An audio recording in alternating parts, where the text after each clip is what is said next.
Climbing Gold is a production of Duct Tape and Beer, with support from The North Face. Never stop exploring. Dr. Squatch, get dirty, stay clean. Chorus, explore perfection. An Element, restoring health through hydration. All right, Alex, how's it all going? 2 kids.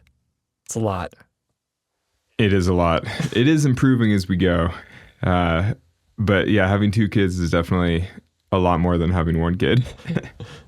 That's true. I think I maybe told you this in the past, but I made the mistake when we had our second kid of being like, okay, like there's 2, there's like scales of efficiency, right? And you're like, oh, like my work is actually, it's going to increase, but it's only going to like increase by 50% because I'm already like watching 1 kid. So the total amount of energy I'm applying to this won't be like doubled. And it turned out I was like totally wrong. It was like, nope, it's actually like more than doubled. Tripled. Yeah, it's tripled. It was like I was so off base in that prediction. That was one of my takeaways. I had the exact same thought going in where I was like, well, and actually I still kind of agree that going from 0 to 1 is the bigger lifestyle change than going from 1 to 2, because going from 1 to 2 is just way harder and way crazier. But realistically, I've already made the changes in my life that I made to have kids. So now it's just like turning up the volume, basically. It's just even crazier. But no, we're doing fine. We're doing fine. This is the classic thing when someone's just streaming tears down their face, being like, no, I'm doing great. I'm holding on, okay. Like clinging to a life raft. No, I'm doing great. No problem. June's actually behind you with like holding you hostage. Say you're okay, Dad. Say you're okay. Yeah. No, I was doing a work thing in this closet the other day, and all of a sudden June started pounding at the door, and I could see the door handle turning and the door jiggling, and I was like, oh my God, the toddler's attacking. Here she comes. Yeah, I'm at a different stage as you. It was pretty, I feel funny to sort of say this happened, but the other day I was at the gym, and my 12-year-old did a problem before me, and it wasn't just like, I got it next go. It was like, oh no, I actually need to, that's like project now. Like it was like, and then he did it 3 times in a row. Be like, this is how you do it, Dad. And I was like, fuck you, dude. Come on, man. You're just killing me right now. But it was. That's only going to get worse, huh? Or better, depending on how you look at it. I guess I'll have a rope gun sooner than I thought. But yeah, it was pretty funny. I was like, oh man, that happened. So yeah, different stage. How's climbing been for you? Climbing's been okay. I basically haven't climbed outdoors in a month, though just in the last couple of days I've gone outside again. I've been climbing on the home wall a bunch, just training in the home garage, which honestly is fine. I was kind of, I was like, it's like seasonal, I'm imagining that I'm British, let's say, where it's like, oh, it's the bad season and I just have to train indoors for a while. And I mean, I suppose that's true for, honestly, most climbers in the world probably have seasons where they just don't get to climb outside. But for me living in Las Vegas, normally I'm used to just perfect conditions outdoors all the time. Yeah. But now with kids, I'm sort of like, well, it's a different season. Yep. But it's been fine. We're just starting to be able to sleep enough that we can imagine doing more difficult things. Because part of it isn't just the time going outside, but that, I maybe could have squeaked out the time to go climb outside, but then I would come home so tired that I couldn't be a functional teammate for the evenings. And so I was like, this just isn't worth it. It's better to do a condensed couple hours in the gym and then still have the energy for parenting afterward. How do you make it work with kids? Like, how do you maintain your connection to the things you love doing outside? How do you get your kids involved in the outdoors? And how do you balance risk with like new responsibilities? This happens like all the time. It's just a big thing that young parents think about it. And the process, it's different for everyone, but it's an awesome journey. Alex, who are we talking with today? Today, we're talking to Emily Harrington and Paige Claassen, 2 badass professional climbers in the U.S. So Emily Harrington is a professional climber, one of the most well-rounded climbers in the country. She's won international comps when she was younger, climbed hard sport grades, but she's also free climbed El Cap. She's skied an 8,000 meter peak. She's summited Everest, among other things. So I would say she's probably one of the most well-rounded professional climbers out there.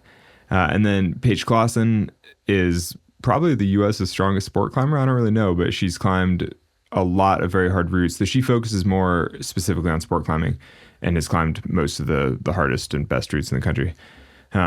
they take really different approaches to the sport, and they're just, I mean, they're just so interesting. But they also grew up together, and they're good friends. Yeah.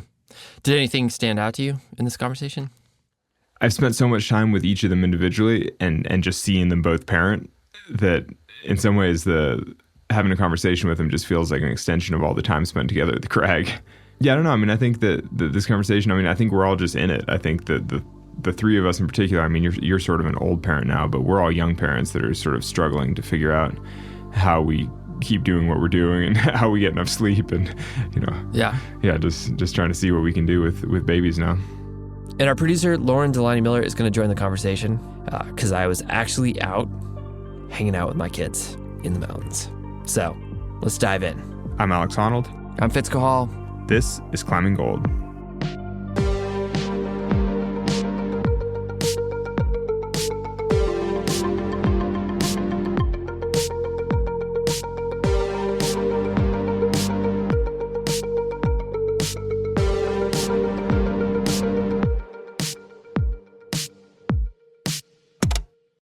Should we do a quick intro where we're like who we each are and what kind of babies we have?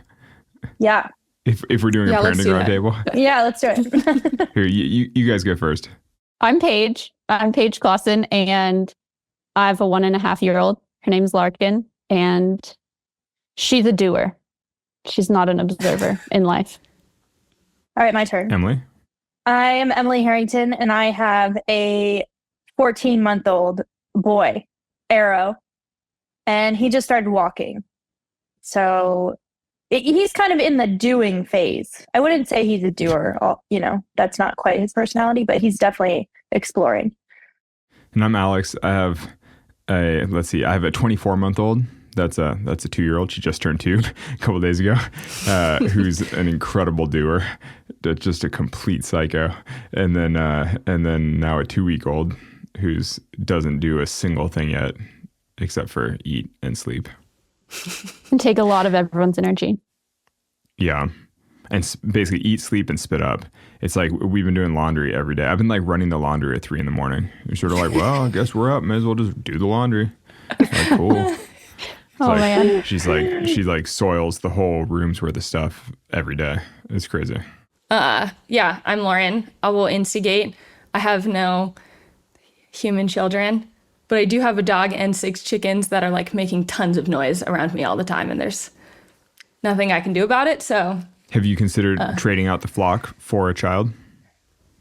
I don't know, man. Chickens are way easier, I think. I only have to talk to them every couple of days. Well, and whenever it all goes sideways, you just butcher them. You're like, well, that's done. I did actually get pooped all over on Saturday, but By a chicken or a child? yeah, by a chicken.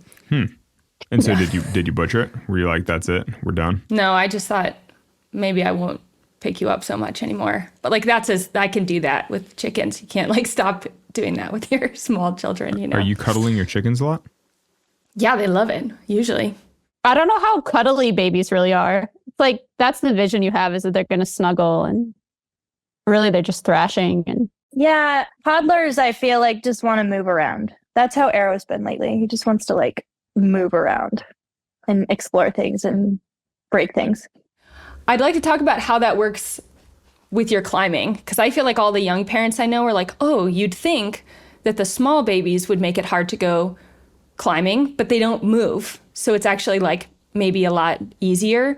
And then once you have a kid that's like moving on their own and doesn't really want to listen to you anymore, it all of a sudden is like a whole new level of crux to try to figure out. And so maybe we can start by kind of diving into these different phases that you guys have moved through. I mean, I think that's exactly it. Sort of counterintuitively, having a medium-sized child is more dangerous at the Crag than having a tiny, tiny child. Because having a newborn, you just put them in their little tent, you put them to sleep, you find a nice overhang, something safe, and you tuck them away, and then they're just done, and then they chill for hours. Whereas having a toddler, you basically just need a minder at all time, like a person with them constantly handling, because like otherwise they're going to trundle themselves on rocks or fall off something or flip over some rotting log and disturb some hornets. I don't know. There's always like a thing. You're like, oh God, this child is getting into mischief. yeah, I feel like Emily, you had it dialed well when Arrow was little to go to the Crag. We never figured that out. It was like even when she was tiny, we would take her, put her in her tent. She would scream. Like, I think the longest she laid in that tent was 30 minutes, which we got like 3 pitches in because we were super efficient. But because you're in Colorado and the pitches are only 14 feet tall. yeah, pretty much. We were in South Dakota, but I don't know. Larkin's just never been willing to like lay down and be peaceful. So taking her to the crag was never really an option for us. So we've kind of had to work around that. I think that's one of the big things with parenting, climbing, parenting, whatever, is that every baby is its own person that does its own thing. And everybody gives you all this advice and like, here's what you should do with your kid at the crag. But you're like, it totally depends on your kid. Yeah. You know, like Arrow wants to sleep through storms. Larkin wants to freaking just fuss nonstop. And you're kind of like, well, you know, it's like totally different babies with totally different dispositions. And you just have to adapt your climbing style and adapt your strategy and just like handle it differently. Yeah. What do you think, Em? Yeah, it's definitely the hand you're dealt, I think. We did have like an easier time at the beginning because he did sleep really well, and he would sleep in this little tent like during crazy windstorms in Pine Creek and just be totally fine and chill. But it's not as much like that now.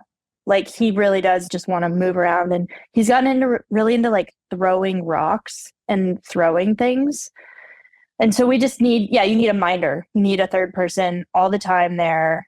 It's almost like you get used to one phase and then you feel like you're dialed, and then they start doing something else and you have to completely shift and change your whole approach. Or that's how I've felt recently.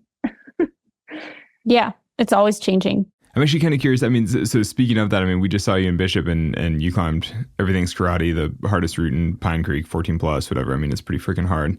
And you were literally climbing for an hour and a half every other day, basically, between parenting and dealing and van lifing. And I mean, you were, you know, when you think in the modern era of like ultra training and sending and like, I don't know, all the way people normally climb hard, I was like, you were literally climbing so little. How much of your climbing style is just natural to you, and how much of that is like a parenting thing? I mean, I think it's both. Like in Pine Creek, it was pretty extreme. We kind of arrived with no plan. Like, we didn't have childcare. We were just going to meet up with different friends. But like, those friends were you guys, both of you. Yeah. And everyone has their own kids and their own objectives and everything. So it was sort of a mess. But I think my natural climbing style is like well suited to having a kid, in the sense that I've never climbed a lot. Like, I always do pretty short climbing days, a lot of rest. But when I'm on the wall, I'm trying super hard. So I think I'm just not a volume climber like both of you are. And so I'm satisfied with like 2 really hard pitches for the day. And that's like a full day of climbing for me. And it works, and it always has. And so it's not a huge shift, but I think the mental shift is really different, where you're like, oh, there's like probably someone back at camp screaming while I'm up here climbing, and like someone's struggling with my kid. And, you know, there's like a lot more going on. And so the focus isn't as, you just don't have like the capacity to focus as much on climbing. But the time commitment is fine. It works. We'll be back with more after the break.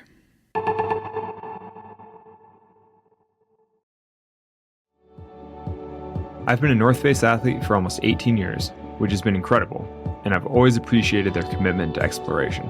Summit Series is the name of the pinnacle North Face products that I use on every expedition, and I love that their tagline is athlete tested and expedition proven.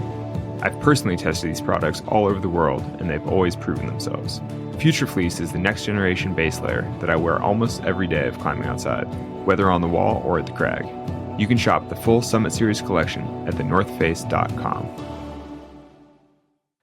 I first found Coros when I was looking for a GPS watch that could track my biggest outdoor adventures. I needed something with a massive battery life that was also robust enough to handle the climbing. As it turns out, Coros is the only GPS watch brand that has done some serious development for climbers, from multi-pitch GPS tracking to indoor programmed workouts. The watches have a mind-blowing battery life. Their Vertex watch series lasts for more than 100 hours in GPS activities, so I only need to charge it once every several weeks.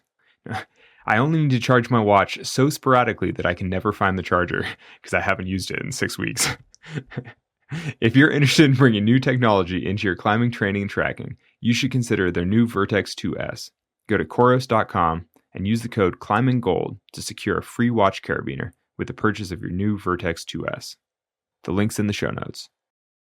How do you guys both manage that sort of guilt of being away when you are climbing? You're sort of like, oh, I should hustle this last pitch so I can get home because I know that either my partner is struggling with a baby or, like a nanny or a helper, somebody is struggling with a baby. You're always kind of like, oh, I should probably get home. Because I feel like I used to always do a couple extra pitches at the end of the day, or check out that 0-star 512 over on the right side of the crag where you're like, I've always wondered if that route's cool, but you know that realistically it's going to take you like an hour to get chalk on it and figure it out. And you're kind of like, I don't really have an hour. I should just go home and not climb that extra pitch. It's like, I mean, do you guys struggle with that kind of the time side of parenting?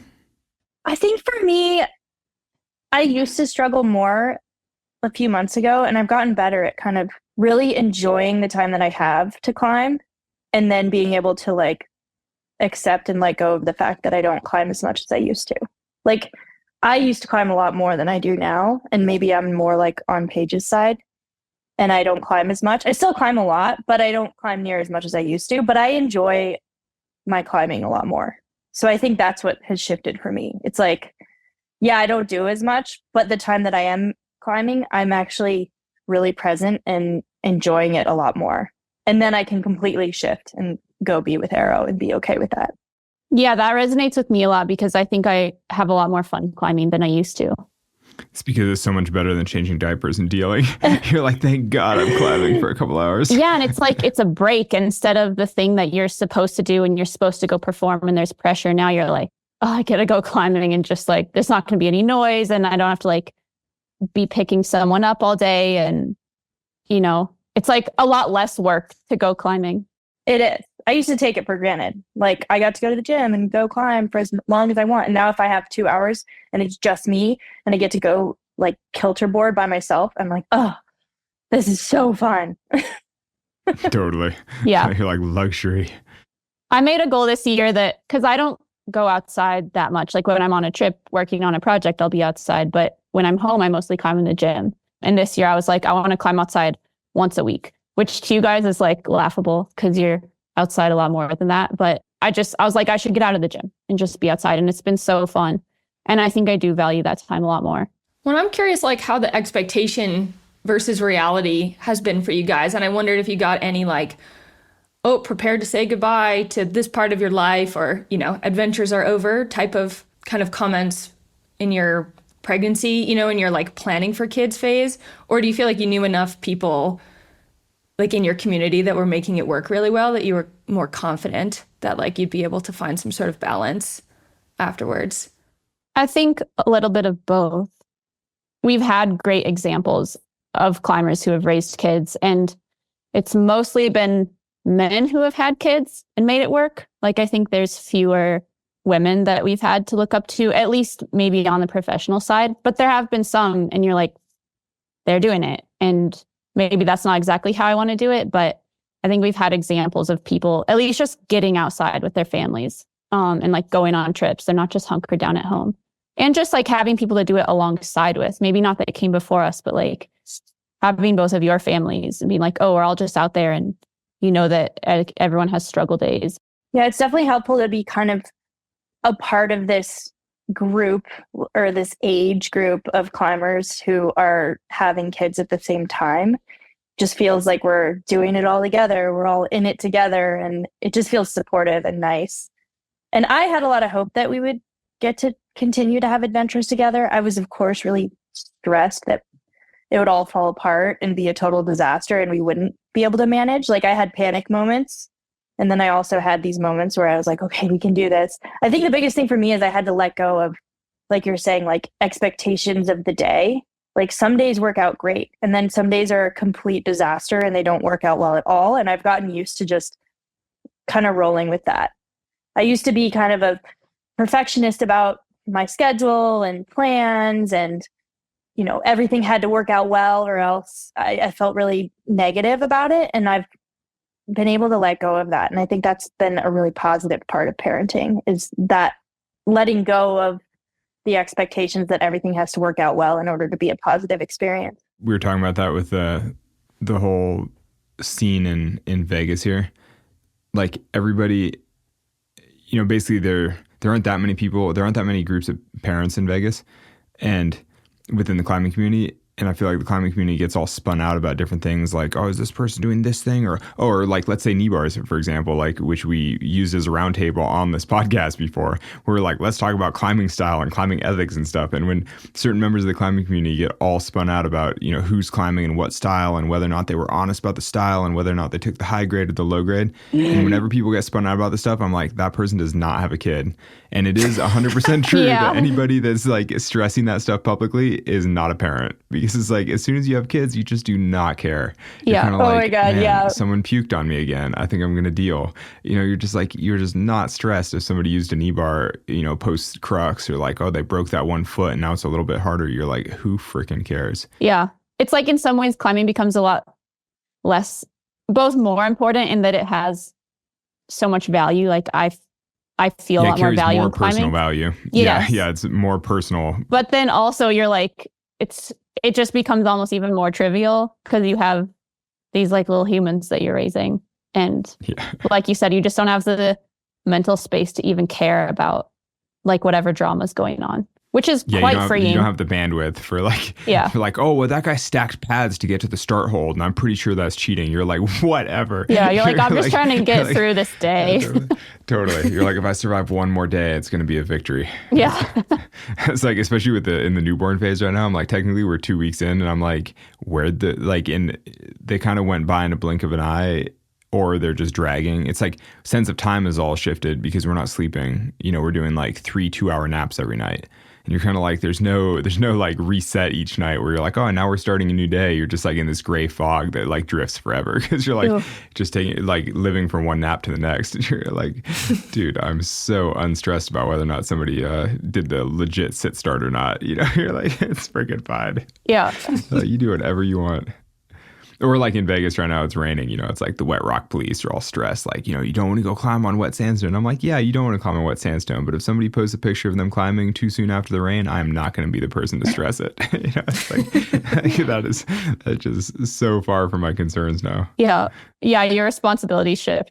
You've all mentioned this a little bit, like the importance of having this crew. I feel like it's the same for friends of mine in Bishop now. Like there's like parents of young children bouldering crew that you always see out. And I wonder like how you've evolved your feelings about support and like who you get support from and like who are the people, whether you have like parents in the area, you know, or that have come do like stints of time helping, especially when your kids were really young, or, you know, like, do you have help at home? Like, I don't know, I feel like it can feel so overwhelming, but also this weird dichotomy where like everyone obviously needs support and help. And like, that's so much part of parenting. But at the same time, I feel like there's almost like a little bit of, I've noticed a lot of people get almost like embarrassed, you know, to admit that they like are relying on a lot of support, whether it's from family or friends or whoever.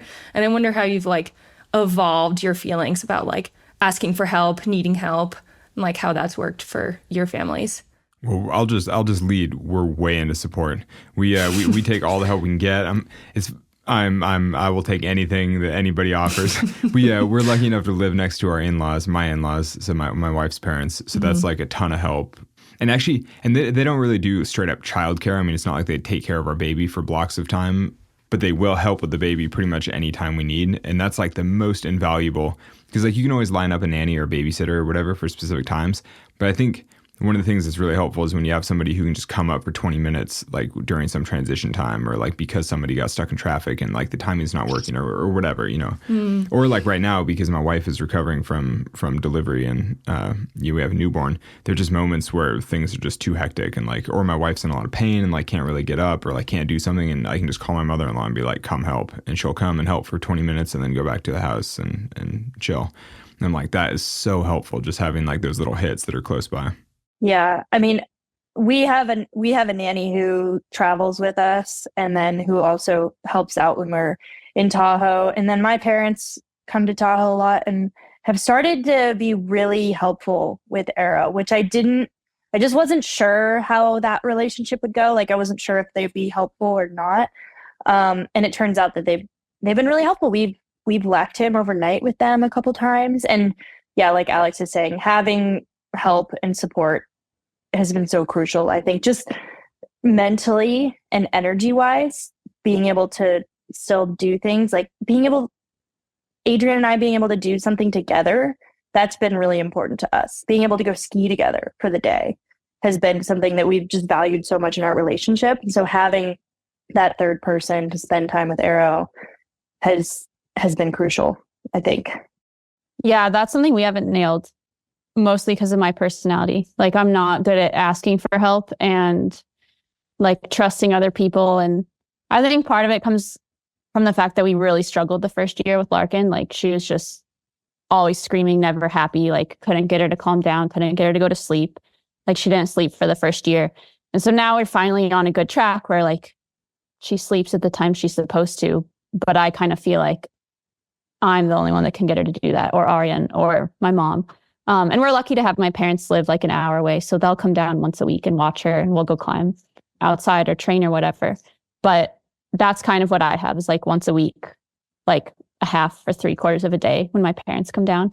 And the other times Aryan and I are swapping roles. So he'll go climb or swim or ski, and I'll be with Larkin. And then, you know, yesterday I went out for like 5 hours and bouldered, and he was with Larkin. So I don't know. I've considered like trying to get a babysitter, a nanny, like even once a week. And I just can't commit, because climbing also requires so much flexibility. I'm just like, well, if I have every Thursday, like the chances that you can go outside on a Thursday in Colorado, like some of them you can.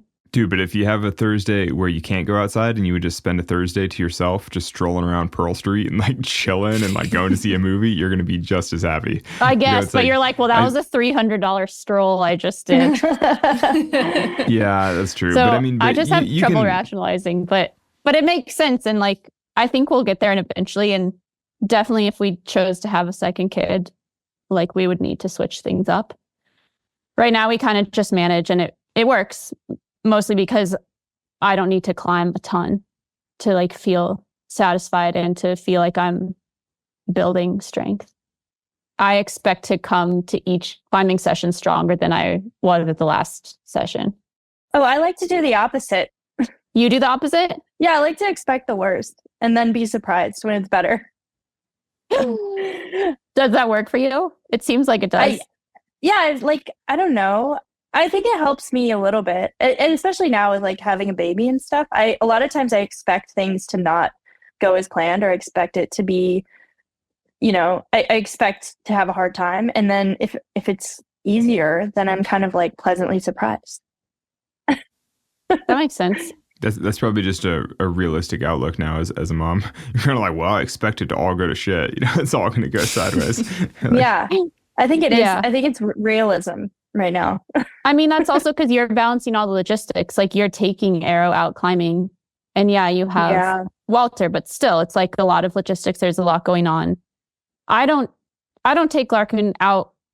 We don't take Larkin climbing for the most part because it's really difficult, and also I have a lot of trouble focusing. Like, when she's with me, I won't even eat or drink water, and like that doesn't work when you're trying to perform. Like, you have to be able to take care of yourself, and I just seem not to be able to. Like, I can only take care of her. Yeah. And do you think that's like, because I struggle with that too. I sort of have to force myself to, like, when we took him to daycare this morning, it was really hard for me to leave him for the day.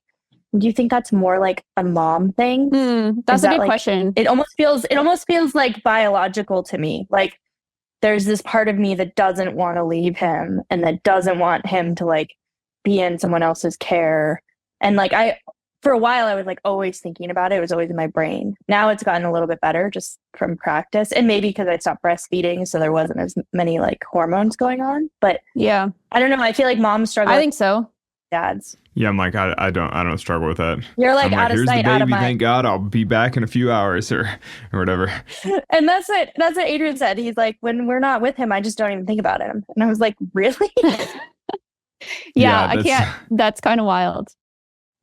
I mean, I would say after a few days, I'd be like, oh, I wonder how baby June's doing. But no, hour by hour, I'm like, definitely not. Yeah, like if you're on a trip, you know, every once in a while, you're like, man. But even when I'm away from her, like if we go climbing and my parents are with her, I like to receive photos. Like, I want to know what she's doing. I think a lot of women can probably relate too, where you're just like, you just want to know that your kid's okay. Like the other day we were at the gym and we got a notice on the phone that the fire alarm went off. And like our fire alarm goes off all the time because it's super sensitive. But I texted my mom, I was like, is everyone okay? I bet a lot of that is biological though. Yeah. Just from like the hormones of pregnancy and the nursing and like just it's just a whole different thing. We'll be back with more after the break. Element is a zero-sugar electrolyte drink mix formulated with a science-backed ratio of sodium to potassium to magnesium. Each packet delivers a meaningful dose of electrolytes, free of sugar, artificial colors, or other dodgy ingredients.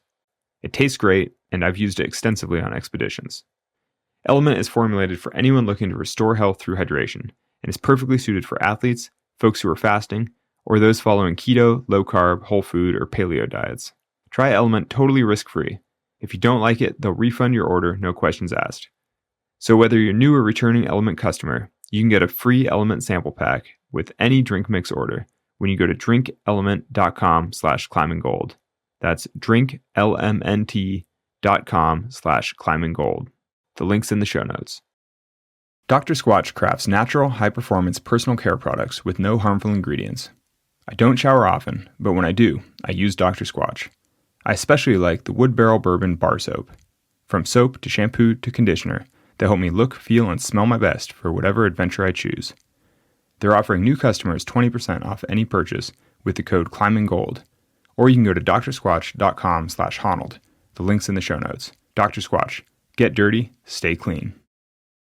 You know, a lot of my friends who are dads have said similar things, but I mean, I think a big part of being a dad is that the relationship with your child grows over time as you sort of build a relationship with your child. You know, it's like as you do things together, like as you sort of become friends and like hang out and play.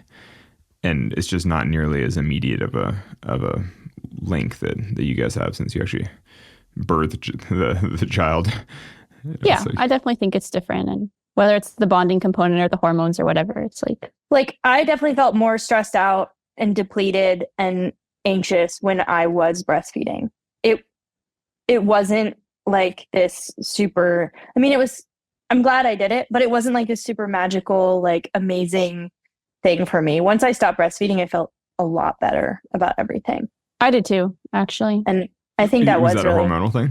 I think so. Like, yeah, I was just nervous. I was just anxious and like didn't have a whole lot of energy and was really stressed about him when I wasn't with him and all of that. And then it kind of has evened out over the last few months since I stopped.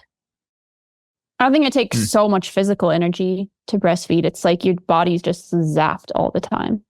Like all of your energy and nutrients are going towards making milk rather than like building muscle or whatever. Like I just didn't feel like I got much out of my training sessions. Like I just had no energy. That's a real question though. I mean, between pre-birth and post-birth and during nursing and everything, I mean, you've basically climbed 14 plus the whole time. Not when I was pregnant. But even pregnant, you climbed 13 plus, like way up until the end. That's not totally true though. I climbed 13 plus when I was like 5 months pregnant, which is great. Like that's awesome and I'm proud of it. But let's be realistic. I wasn't 9 months pregnant climbing like super hard. Your hardest grades pre being a mom and your hardest grades post being a mom are basically the same or harder now? I feel stronger than I ever have. Yeah, I mean, that was kind of the point of the question is, you know, despite the immense physiological change that you go through by having a child, like, you know, it's sort of counterintuitive that you're climbing harder than ever. Yeah, I mean, it's like babies where you don't know what you're going to get dealt. Like they're all different. And it's the same with recovery. Like it's genetics. It's not just your own choices and performance. But I feel like I've been really lucky in that my recovery was pretty smooth. Like in the very beginning, it took a long time. Like I took it really slow and didn't feel good. You know, those first few weeks, I couldn't even walk. But I just kind of took it for what it was. And Larkin was so fussy that we never sat down. Like my acupuncturist had a baby around the same time. And she was like, I just never sat so much, like breastfeeding and holding him. I was like, I've never been on my feet so much. Like we would just walk laps around the blocks and bounce on this ball like 24 hours a day. And so I think it it was like my body was just active. Those whole 8 months I wasn't sleeping. But I think also my style of climbing, it's kind of built into my body at this point. Like I'm not doing volume. I don't need a ton of endurance. So like the skills that I apply in my climbing they're not going anywhere. Like I'm not going to forget how to climb. And so I don't think it's like endurance or even strength per se that's getting me up most climbs. Well, and Emily, you've climbed 514 since having Arrow too, but I feel like you've also written stuff like there's this interesting language about like getting back, you know, the idea of like getting back to the body that you had before, getting back to where you were climbing before. And I'm curious like how your relationship with that idea of like who you were and how your body worked before has kind of evolved as you've like tried to move forward in climbing. Yeah. I mean, it is interesting because I watched Paige come back from birth and kind of watched her process and how she progressed. And it's really hard. I think it's really hard also when you're going through the process to not compare yourself to others and to kind of recognize that you're having your own experience and your own birth process and your own postpartum process. And everyone, really, truly, everyone has their own unique experience. And for me, it was going back to what we were talking about before with breastfeeding. It was like Arrow was a relatively easy baby, but I didn't feel like myself. I didn't feel strong. I didn't feel like I could climb well. I didn't feel like any of those parts of me felt familiar until I stopped breastfeeding. And then it was like everything changed all of a sudden in my body and in my brain and in my training. And it was almost like I went back to who I was before, or the type of climber that I was before. But I also, in some ways, I feel a lot stronger, like Paige is saying. I feel kind of stronger than I've ever felt before. And I think part of it is because I have a little bit more of this like Paige approach where I climb a lot less and I have really deliberate, like focused sessions in my climbing. And I really love climbing more than I ever have before. And I think I have a whole new sort of attitude about climbing, and I feel a lot less pressure to perform. And I feel stronger than I ever have.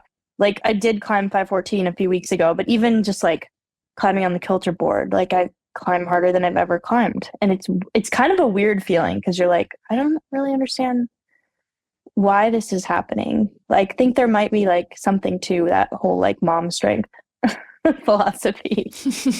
Do you think any part of it is like a new sort of resilience? Yeah. I mean, yeah, I think there's a new resilience, but I also think I have a new attitude towards climbing. I think a lot of it is very mental. Like I really enjoy it more than I used to.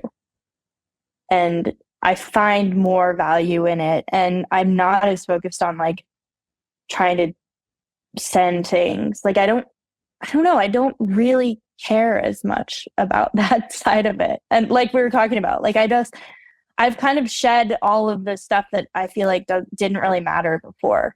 And I have a little bit more, I just have more appreciation, I think, for climbing.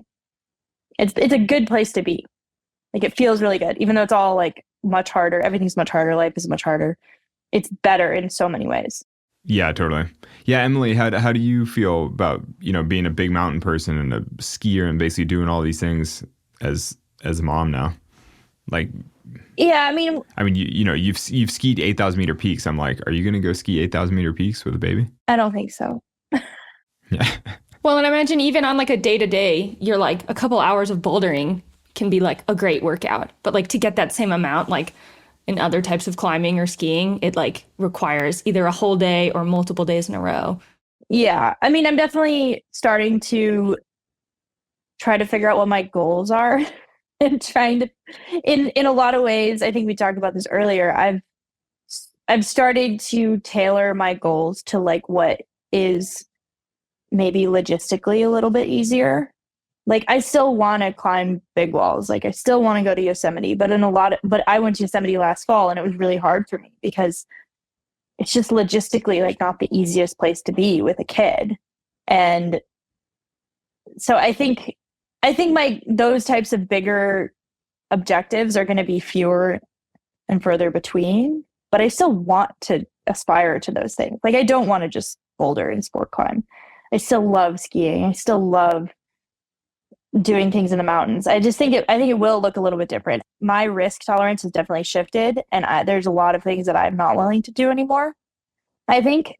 And so there's that component as well. And I think it's a process I'm still kind of figuring out what it looks like for me. Yeah, what's the actual shift? Like, what wouldn't you be willing to do now? Like, I don't want to climb an 8,000 meter peak again, or ski an 8,000 meter peak, or anything like that. One, because of the risk, but also two, like, it's too much time away. And I didn't foresee that happening. Like, I thought I would be a mother who wanted to go away on expeditions. And I was sort of, before Arrow was born, I was kind of scheming these ways to like go on trips, and are my parents going to be able to watch him for really long periods of time? And I haven't wanted to leave him for that long. I'm going to do a 2-week trip coming up in March, and that's going to be the longest time I'll be away from him. And I just didn't think I would be that type of parent, but it turns out that I am. Like, I just don't want to leave him for that long. And so, yeah, though maybe that's something that you'll ease into as he gets older, and it feels easier. I think I will. Because you go on a 2-week trip, and then when he's a 4-year-old and he's just thriving, you're kind of like, I can go for a 3 or 4 week trip and, to go ski some mountain or do whatever. Totally. I think I'll ease into it. But there's this part but I think, mentally I'm not really ready to think about taking that big of a risk. And I think I learned that even in Yosemite. Like, I know it's not that risky, but there was this part of me that was like, I just don't want to be up high. I don't really want to do that. I don't feel like doing that. And learning to listen to that voice was really important. And so now I'm starting to be like, oh, actually, I think maybe I do want to be up high again. Like, maybe that sounds kind of fun. Where this fall, it actually sounded like the most horrible thing ever. And I wanted nothing to do with it. So you just bouldered in Yosemite all season? I don't think, I think we went to Pine Creek and hung out with Paige. That was me signing. I went sport climbing, and then I was like, oh, I'm going to go to Vegas and sport climb there, because logistically it's so much more mellow and easy. And so, yeah, I think I've just learned that I have to ease into those types of things a little bit more than I thought I did. Mm-hmm. I mean, part of it too is like setting yourself up for success, which we all want to do in some sense. Like, you're not going to apply yourself to something that you haven't trained for, that you're not prepared for. And this is just a different version of that, where you're like, I'm going to plug myself into objectives that make sense for my life right now. Yeah. Totally. That's exactly how I think about it when people are like, oh, like, has your risk tolerance changed? And I'm like, oh, it's hard to say. I mean, I'm not choosing to do any big mountain adventures and big solos right now, but I'm like, I think that has more to do with exactly what you're saying, is setting myself up for success and choosing objectives that make sense for where I am right now. It's like I'm not going to aspire to win a 100-mile race, because I'm like, one, I can't run, and two, that would be so much training time. And you're like, that doesn't make any sense if you have a new baby. Yeah. It's like, it doesn't, you're like, that's just the wrong goal for the wrong point in your life. But there's a lot of ways you can have a lot of success. And so, yeah. Like, if I want to PR on the kilter board, I'm like, this is my season. Like, this is my moment for PRing on the kilter board. No, or even like sport climbing or bouldering outside. You're like, I can climb harder than ever right now, even though like maybe I don't have as much time or whatever it is. That's actually something I think about a lot for people, like, at any point in life. If you have like a hard job or going through school or whatever, like, basically just because you have a lot of demands on time doesn't mean that you can't climb the best that you've ever climbed in whatever aspect makes sense for you at that moment. Because I think that in some ways having a lot of constraints on your time helps with the focus training. And I mean, basically it forces you to live the way you normally climb, Paige, which is like the 2 hours of intense climbing every couple days. Yeah, and then a lot of rest. Yeah, but like if you're going to nursing school or something, that's kind of all you're able to do. Mm-hmm. But if that allows you to climb 14 plus, then you're like, great. It's like what a good reason to go to nursing school. Like, when you don't have a lot of time, when you're out, you make it count. And I always felt like that in school. Like in college, I was like, well, I have 2 hours twice a week, and like, I'm going to go hard in those 4 hours a week I have. And it worked. And then after college, I felt like I really struggled to like climb as hard, because I had all this time. And so you just kind of put it off. You're like, oh, I have tomorrow and the next day and the next day. Mm-hmm. So whether it's a job constraint or a kid, you're like, well, this is my chance for the week to do something. So I'm going for it. Yeah, that's totally true. That sometimes you need some constraints on your time to actually use your time at all. Because if it's just green pastures, if it's just like open sailing in all directions, you're like, should I even bother going to the Crag today? Or should I wait and go tomorrow? Or like, should I just rest? Or, it's a little more, it's too open-ended where it's like, but once you have a bunch of demands on your time, you're like, okay, well, I want to climb, so I'm going to squeeze it into this little block. And I'm going to go as hard as I can and really enjoy my sesh. Yeah, and probably other things fall away. Like I've noticed that where like most of my time goes into Larkin and the other part I want to spend on climbing. And so like I've never been super social, but some social stuff falls away and, like you're just not able to do some of the other things. Yeah, that's absolutely happened to us. Yeah, that's happened to us for sure. We took Larkin climbing for the first time the other day, like in a harness. Oh, yeah? Roped her up at the gym. What'd you think? She loved it. I mean, she didn't Did she climb to the top, like nothing crazy happened. But she could like do a couple moves and then she'd sit on the rope and swing. She had fun.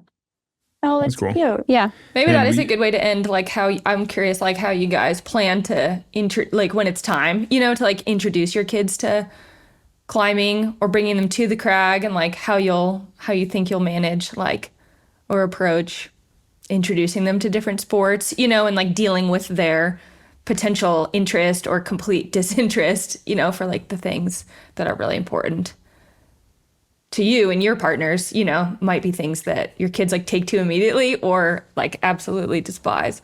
I mean, I think you always hope your kid is going to enjoy what you enjoy just because it's a fun thing to do as a family. But like, she's not into climbing. That's like, I don't want to force it or anything. So it'd be awesome if she liked it. She's at the gym a lot and like plays on the holds but I'm not trying to like get her on the wall and convince her to do something that like she's 1.5. Yeah, that's exactly how I feel. Where I'm sort of like, well, she'll have every opportunity to climb, and she's certainly going to know how to climb and know how to belay and rappel and do all those kinds of basic things. But whether or not she's into it is totally up to her. I mean, we'll just see how it all plays out. Yeah, like doing a sport that's outdoors, that's the goal. Like if she likes something that's outdoors, that would be cool. I mean, honestly, if she really likes anything at all, that's almost good enough. Like if you True. can help your child find a passion that they're truly passionate about and that's something that gets them out of bed and gets them fired up and gives them some purpose in life. I mean, I think all four of us are lucky enough that we found something that we've devoted our whole life to in a way. And it's like given us so much purpose. You're kind of like, if we can help a child find any of that, I mean, I think that's great success. Yeah, that's true. That's all you can hope for is your kid like find something that makes them happy and that they love. Thank you, Paige and Emily, for joining us. This chapter in each of your lives is so damn impressive. And it gets this middle-aged, slightly out of shape, climbing dad, super fired up. So thank you. Climbing Gold is a production of Duct Tape Then Beer. Alex Honnold is our host. Our production and editing team includes the talents of Lauren Delani Miller, Marco Seiler Gonzalez, and Evan Phillips. Skylar Perwins is our YouTube and social media editor. Music today by Brendan O'Connell. Tracks are courtesy of the artist or Track Club. Our creative director is me, Fitz Cahal. Our executive producers are Jonathan Retzik and Ben Endy for RXR Sports and Lacey Hendricks and Becca Call for Duct Tape Then Beer. Thanks for listening.